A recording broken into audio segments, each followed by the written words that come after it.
Hey Facebook, hope you guys are doing well. I'm gonna just pop you guys up over here on my right real quick so I can make sure that I'm seeing all of your comments. But again, I hope you guys are staying safe out there, staying at home, and I thought that tonight would be another good night to do another science class with you all. And tonight we're gonna be making an experiment. So rather than just teaching you about something using graphics, we're actually going to build something here using some pretty simple ingredients that you can either find at home or maybe go to the Dollar General or something and pick some up really quickly. Let me get this up real quick just to see what you guys are saying, and just want to make sure y'all know that this shirt that I'm wearing, don't worry Broncos, don't worry Rebels, don't worry Bulldogs. It's not Permian. I'm not that biased. It's actually from my friend up in Portland, Oregon. He's an engineer up there, and he sent me this cool shirt. So let me get these comments up here just to make sure. Oops, that's the wrong button.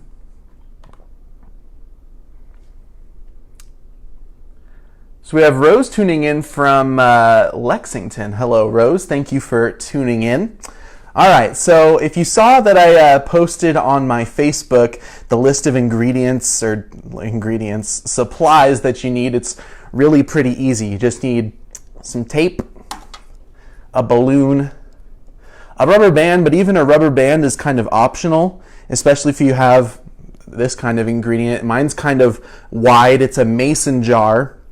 So the rubber band might not be necessary, just have it just in case your mason jar is a little bit more narrow. You'll also need a Sharpie, a little note card. This one's maybe a little bit small, so you might need to use something to kind of prop it up. You also need a straw, some good old-fashioned glue, pair of scissors, and some toothpicks. And so you might be wondering, well, what the heck is this for? What the heck are we making? We're going to make a homemade barometer that you can use at home to indicate whether or not the pressure is rising or falling. So we're going to go ahead and do that. It is really simple, really easy. Mikey tuning in says, great ideas for homeschool science in Stanton, Texas. Thank you for tuning in, Mikey. Glad you are watching along with us. So the first thing that you're going to do is you're going to snip the little neck off of your balloon here. Snip that off. Don't need it. Go ahead and toss that to the side. And then you want to get that balloon. You're going to stretch it around. This is the trickiest part. In fact, I might have to do this in my lap because it's such a small. There we go. Got it. Perfect. You want to make sure that it's as flat as possible, almost like you can play it like a little bongo drum. And then again, this is where the rubber band comes into play. My balloon is on here pretty tight, so I don't really think I need to put the rubber band on here, but I guess we'll just put it on as a little safety measure here. Come on. There we go. All right.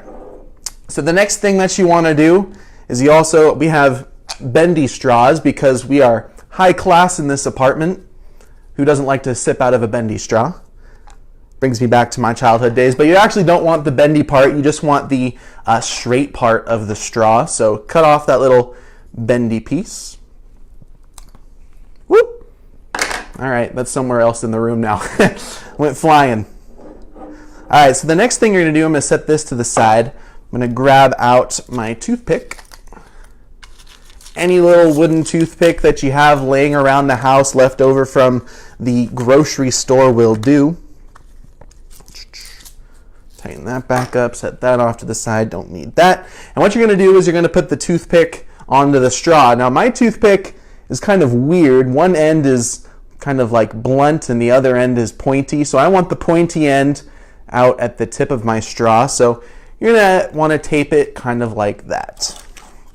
Make sure the pointy end is out. If your toothpick is not double pointy like I don't know, apparently this toothpick just has one pointy end.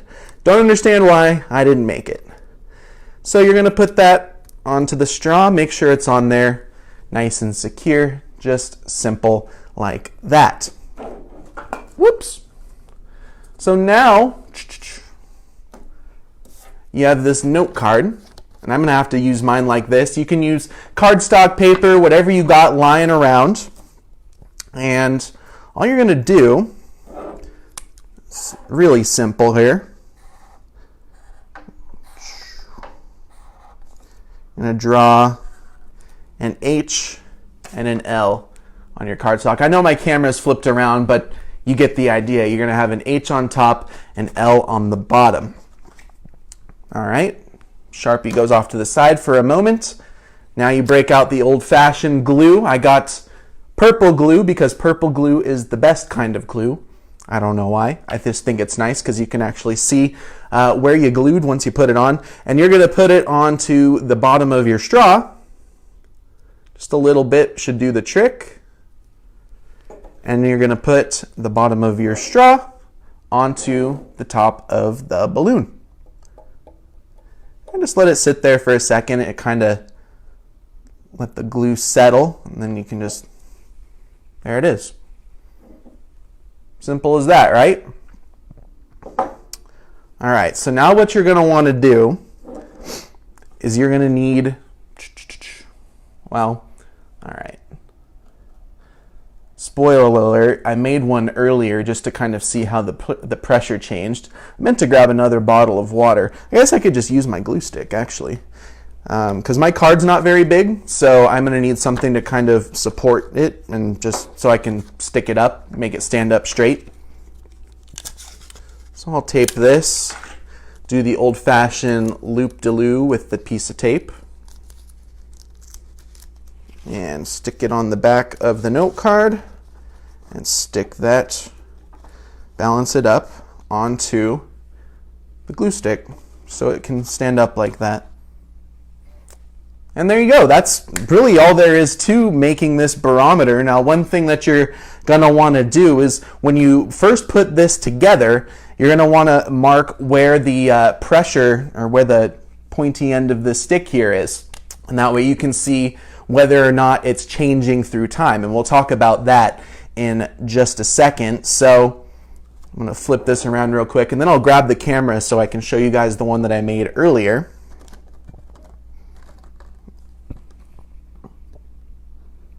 Doesn't have to be exact, but you know, just with your Sharpie, kind of give a little bit of a estimate of where that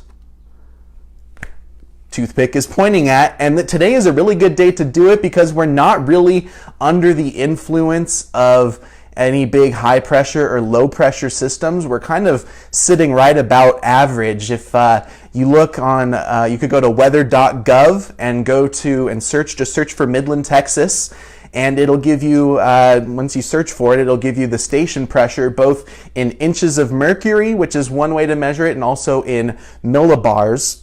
And today we're pretty much sitting right about average at about 30 inches of mercury, or 1,013 millibars. So today, good day to do it. So if we get a low pressure system, that arrow will go down. And if we get a high pressure system, the arrow will go up. So I actually made one of these earlier today just so we could kind of see how things went today. And like I said, the pressure here didn't change all that much. So I'm going to grab this real quick. We're going to go underneath my coffee table. That's nailed like that. There we go. And like I said, it helps if your note card isn't big enough. I use the trusty Dr. Pepper bottle here. And line it up. And you can see, yeah, the pressure didn't change much throughout the day. If anything, maybe it went down just a tick, but really it didn't change a whole lot today because, like I said, the pressure just not really changing a whole lot. But you might be thinking to yourself, how does this work? Why does this work? And the reason for that is because we've kind of created our own little atmosphere here inside the mason jar. And so if the pressure increases in the, out in the atmosphere, out, in our room, outside, by the way, the air pressure is the same pretty much inside the room as it is outside. What happens is that if the air pressure increases, it's going to press down more on this balloon, and that would cause the needle to go up like that. But if air pressure decreases, the air pressure in here will actually be higher than the air pressure outside of the mason jar, and so that air will tend to want to go from higher pressure to lower pressure outside of the mason jar. So the balloon will actually expand a little bit, and that's when you'd get that arrow to go down. Kind of hard to illustrate that. It's easier to illustrate high pressure here by just poking down on our little balloon, but you get the idea. So this is just a super fun, easy, simple 10 ingredient. Why do I keep calling it ingredients, you guys? I don't know. I don't even know what day it is anymore. My goodness. But 10 things that you can find laying around your house. If you don't have it, go to the dollar store and pick up a 20-pack of party balloons or something like that. Just send one person. Again, social distancing. But yeah, really easy, really fun, and it's kind of interesting to see how it works. I'm kind of wishing that we made one of these on Sunday, because the pressure actually, it went down quite a bit when we got our wind there on Monday and into Tuesday. So would have been interesting to see what the needle did there. But again, super, super easy. I've been on here for 12 minutes, so super easy, something fun you can do. You can mark little pencil lines on what the pressure does each day and see if you can keep up with it. You can get a new note card for each day, see how the pressure changes from day to day. Cool stuff like that. Super easy, super fun stuff you can do at home with the kids. So hope you guys enjoyed that. I'll let you guys know. I'll post an update, see if these change over the next couple of days. You might have to wait till we go into the weekend when we get a little bit of a low pressure system to move through to see some really big changes in these. But yeah, keep you posted. So anyway, stay safe out there. Keep social distancing. Have some fun while you're at home with your family. And hope you guys have a great rest of your night. I'll check, see if there's any questions here real quick. Doesn't look like it. My mom commented that my mom's friend made me this blanket here for when I graduated from college, and flip that around so you can actually see little weatherman right there. And I'm definitely a weather geek, so shout out to Marlene for making me this this awesome blanket. So again, if y'all have any suggestions for what you want to see over the next several, really weeks, it seems like we're kind of in this for the long haul, let me know on Facebook. Send us a message, what you want to learn about the weather, what you want to learn about science, what you want to learn about space. I don't know. I'm open to anything. It's up to you guys. Let me know. Be happy to cover it for you. So stay safe, and hope you guys have a great rest of your Tuesday.